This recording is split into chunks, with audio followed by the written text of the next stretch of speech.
Maybe you've had an experience where you felt like something or someone was watching you. I'm sure we all have. But what if you're in a place where you're supposed to be safe, like a hospital?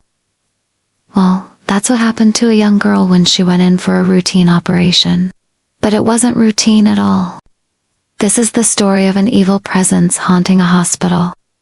It was just an ordinary day at the children's hospital. Young patients were being wheeled in and out for their checkups, and parents anxiously waited for their children to be discharged.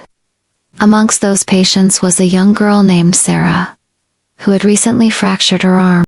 She was being prepped for surgery to set her bone, but she was scared. Her mother, seeing her fear, did her best to comfort her, explaining that the doctor would fix her arm in no time.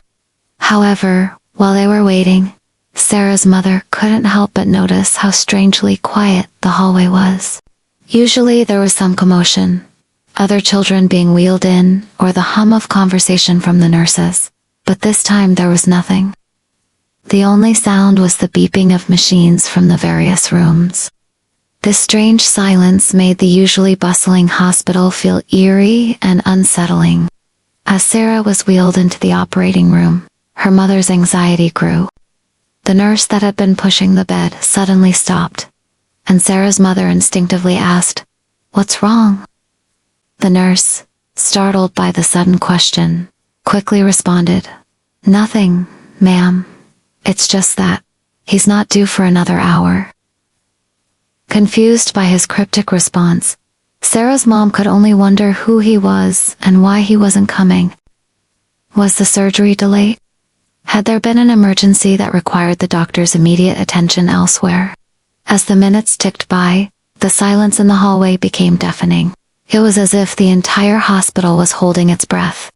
Sarah's mother started to feel a growing sense of unease. The sterile white walls of the hallway seemed to close in on her, and the bright fluorescent lights flickered ominously, casting long distorted shadows on the floor.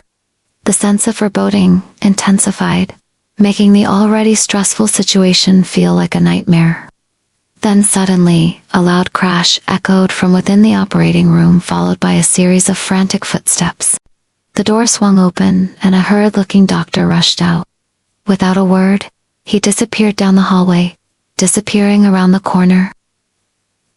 Sarah's mother was left standing in the middle of the hallway, her heart pounding in her chest, the silence now deafening.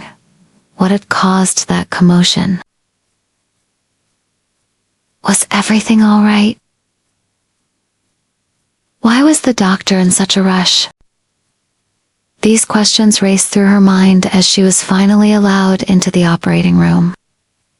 As she entered, she saw the doctor calmly washing his hands, as if the previous crash had not occurred.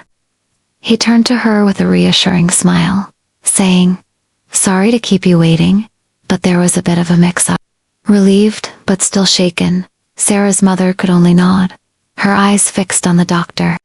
But as he began to explain, she noticed something odd. His eyes seemed to lack any emotion, his gaze distant.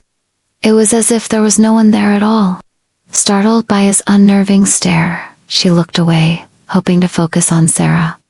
But as the surgery commenced, Sarah's mother couldn't shake off the feeling that something was terribly wrong. The doctor's behavior was odd, and the events leading up to the surgery were simply too strange to ignore.